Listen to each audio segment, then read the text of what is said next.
अगर आसनों में कुछ करना है तो सूर्य नमस्कार। दुनिया में जो स्टडीज हुई हैं, अभी कैलिफोर्निया यूनिवर्सिटी में, स्टैनफोर्ड यूनिवर्सिटी है कैलिफोर्निया में, वहां का एक लेटेस्ट स्टडी है। उन्होंने सूर्य नमस्कार को दुनिया में सबसे पावरफुल, दुनिया में सबसे पावरफुल जितनी भी तरह की क्रियाएं हैं, जुम्बा करो, एरोबिक्स करो, डांस करो, कुछ भी करो, उन्होंने अगर बोला कि 12 बार सूर्य नमस्कार किया जाए जमीन पर, मतलब घास पर, फर्श पे नहीं, तो आपकी बॉडी के सारे चक्र, एनर्जी व्हील्स, पूरी एनर्जी, और जब उसके बाद आपकी ऊर्जा चेक की गई तो बॉडी के हार्ट की पंपिंग एक रिदमेटिक वे में पाई गई। जैसा कि महामृत्युंजय के ऊपर रिसर्च हुई थी आज से 7 साल पहले, आप लोगों ने पढ़ा हो तो यहीं एम्स में हुई थी अपने दिल्ली में, महामृत्युंजय के ऊपर, कि महामृत्युंजय मंत्र के बाद जो बॉडी की वाइब्रेशन चेक की गई, एनर्जी चेक की गई, तो हमारे हार्ट की पंपिंग जैसी होनी चाहिए, जैसी लंबे उम्र जीने के लिए चाहिए, उसी रिदम में पाई गई। कछुआ अभी तक के लिविंग प्राणियों में सबसे लंबी उम्र जीता है। तो कछुआ इतनी लंबी उम्र क्यों जीता है? क्योंकि उसका 1 मिनट में हार्ट जो है वो 12 बार पंप करता है। हम लोग 72 बार हम लोग सुनते हैं। अब 72 बार पंप करने के पीछे हमारा भी लॉजिक क्या है कि हमारे शरीर में कितना खून होता है मालूम है किसी को? कितनी बॉडी में हमारा कितना ब्लड होता है? लगभग 5.5 लीटर। अगर आपकी हाइट 5 फुट 7 इंच 8 इंच है, अगर आपकी हाइट 5 फुट है तो अप्रोक्सीमेट 5 लीटर, और 4.5 फुट है तो अप्रोक्सीमेट 4.5 लीटर। तो लगभग हमारी बॉडी में 5 लीटर खून की एवरेज मान लेते हैं। जब एक बार हार्ट ऐसे करता है पंप, तो आपका जो हार्ट है वो 70 ml ब्लड को बॉडी में भेज देता है। एक पंप में 70 ml ब्लड पास होता है। तो 1 मिनट में कितना हो गया टोटल? 70 गुणा 72 कितना हो गया? लगभग 5 लीटर। यानी कि 1 मिनट में पूरी बॉडी का ब्लड, पूरी बॉडी के हर सेल्स में ब्लड पहुंच जाता है इस हार्ट से। यानी कि जो सेल यहां से चला था 1 मिनट पहले, वो 1 मिनट में वापस यहीं पहुंच जाता है। आप बताओ दुनिया में कोई ऐसा पंप है? अगर आप नसों की लंबाई की बात करते हो, सारी नसें, नलियां एक साइड से, आर्टरीज, वेन्स, हम कैपिलरीज जोड़ दें तो कितना लंबा है मालूम होगा आप लोगों को? लगभग पृथ्वी का 1.5 चक्कर, यानी कि लगभग 1.5 लाख किलोमीटर।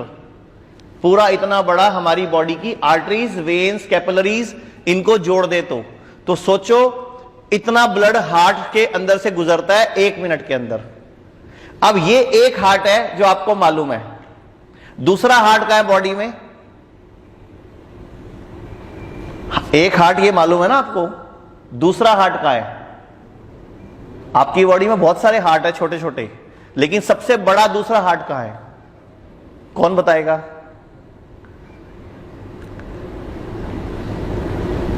सुना है ना, अकल पैरों में होती है, घुटनों में होती है, लंबे आदमी की होती है, बोलते हैं ना?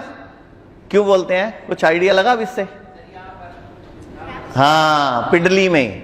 हमारे हार्ट में अगर हम ब्लड जितना रहता है उसकी बात करें तो लगभग 170 ml, और हमारे ब्रेन में कितना रहता है? लगभग 150 ml। हमारे दिमाग में एक बार में अगर हम खून की मात्रा नापते हैं तो 150 ग्राम खून हमारे ब्रेन में रहता है लगभग हर टाइम मौजूद, और एक पिंडली में 250 ग्राम रहता है। तो हमारे ब्रेन से 3 गुना खून दोनों पिंडलियों में है। तो इसीलिए हमारे पूर्वजों ने कहावत में क्या सुनाया आपको? अकल घुटनों में है, एड़ी में है, लंबे आदमी की है, ऐसे बोलते हैं ना कई लोग। हाँ जी, तो अब अपने इस अकल को रोज अपने को यहां लेके आना है। कैसे आएगी? रोज सुबह उठते ही खाली पेट आपने उकड़ू नमस्कार आसन करना है सबसे पहले उठते ही। बुढ़ापे में ना तो कभी सठियाओगे, ना ही हमारा दिमाग हमारा साथ छोड़ेगा, और ना ही कभी आंखों के रोग होंगे। आपको करना क्या है? सुबह उठते ही इस तरह बैठना है। करो, शुरू करे भाई। ये है उकड़ू नमस्कार आसन। इसके बीच में लगाओ हाथ, घुटनों के बीच में लाओ, और दोनों हाथ ऐसे जोड़ दो। एड़ी जुड़ी होगी, पंजा जुड़ा होगा। रोज सुबह उठते ही बिना कुल्ला, बिना ब्रश करे 5 मिनट इस तरह बैठना है कम से कम। इस जन्म में बुढ़ापे तक ना तो दिमाग सठियाएगा, ना हमारी आंखों के कोई रोग खत्म होंगे, प्रॉब्लम आएगी, मतलब आंखों में कोई रोग नहीं आएगा। जैसे कैटरैक्ट, काला मोतिया, सफेद मोतिया सुनते हो ना, बुढ़ापे में हो जाता है। अब ये हाथ जोड़ने के पीछे क्या विज्ञान है? ये जो हम हाथ जोड़ते हैं, नमस्कार, जो भारत का ही शुरुआत भारत नहीं करी है नमस्ते की, तो पूरी दुनिया तो हाथ मिलाती है, हम लोग नमस्ते करते हैं। क्या लॉजिक है? ये ब्रेन, ये हाथ जोड़ने से होता क्या है? प्रेशर पॉइंट्स और एक्यूप्रेशर पॉइंट तो आप लोगों को मालूम है, और अर्थिंग हो गई, और एनर्जी सर्कल हो गया, और हमारे 2 ब्रेन है, लेफ्ट ब्रेन और राइट ब्रेन। आप जब हाथ जोड़ते हो तो ये दोनों ब्रेनों में ब्लड सर्कुलेशन एक साथ कंटिन्यूसली इमीडिएटली मूव करता है। जैसे आप नमस्कार करते हो, आपकी ईगो खत्म होती है। आपके ब्रेन के अंदर डोपामिन, ऑक्सीटोसिन, सेरोटोनिन, एंडोर्फिन, ये 4 है, डोज बोलते हैं इसको, DOSC, डोपामिन, ऑक्सीटोसिन, सेरोटोनिन और एंडोर्फिन। ये चारों जो दुनिया इनको बढ़ाने में तरीके ढूंढती है, इनको बढ़ाने के, ये इससे इमीडिएटली बढ़ते हैं। जैसे आप नमस्कार करते हो, ईगो खत्म होती है, ईगो बाईपास होती है, आपका रीजनिंग माइंड भी बाईपास हो जाता है, और आप सामने वाले के प्रति नतमस्तक भी हो जाते हैं, और सामने वाले को अपने से, हम प्रणाम करते हैं ना, तो सामने वाले को हम अपने से एक तरह से इज्जत भी देते हैं, और उसका बेनिफिट क्या मिलता है? मेरे ब्रेन में चारों तक जो मेन एंजाइम्स हैं उनका लेवल भी सेटल हो जाता है। इसका एक और फायदा होगा ऐसे बैठने से, रोज सुबह इस तरह करने से, आपका पेट साफ होने का टाइम सेट हो जाएगा। जैसे ही सुबह उठ के ऐसे बैठोगे, कोई दिन में 12 बजे जाता है, कोई शाम को 4 बजे जाता है, कोई रात को 8 बजे जाता है, आपका टाइमिंग सेट हो जाएगा सुबह उठते ही। जैसे आप ऐसे बैठ के उठोगे, 5 मिनट्स के अंदर पेट क्लीन। तो कर लोगे रोज सुबह उठ के 5 मिनट, क्या बोलते हैं इसको? उकड़ू नमस्कार। ऐसे करोगे तो उकड़ू नमस्कार। अब आप सुबह उठ के पानी पीते हो, कोई गर्म पानी पीता है, कोई हर्बल टी पीता है, कोई दूध वाली चाय पीता है, तो सुबह उठ के जो चाय पीनी है वो इसी तरह बैठ के पीनी है, हर्बल टी या ग्रीन टी या गर्म पानी।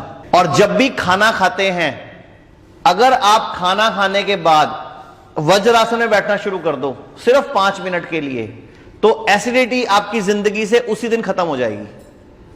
फर्स्ट डे से आपकी एसिडिटी में रिलीफ आ जाएगा। जैसे ही आप खाना खाने के बाद 5 मिनट वज्रासन में बैठोगे, वज्रासन तो मालूम है ना, जो मैं बैठा हूं अभी इस टाइम, 5 मिनट नियम से बैठो। एक तो इस जन्म में घुटनों का ऑपरेशन नहीं होगा। आप जितने भी लोग घुटनों के ऑपरेशन करा रहे हैं, आप नोटिस करो, they all are using English toilet seat.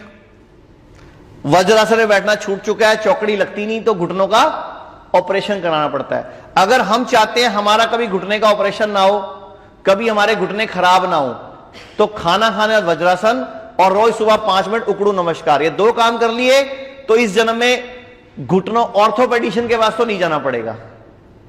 घुटनों के डॉक्टर की तो जरूरत नहीं पड़ेगी हमें, ना रीढ़ की हड्डी का ऑपरेशन होगा, ना घुटनों का ऑपरेशन होगा। और रोज सुबह कोई भी फीमेल प्रेगनेंसी पीरियड में अगर 5 मिनट उकड़ू नमस्कार में बैठती है, बच्चा भी नॉर्मल डिलीवरी होगी, ऑपरेशन से नहीं होगा। ये इतनी बड़ी साइंस है, हम लोग को पता नहीं है।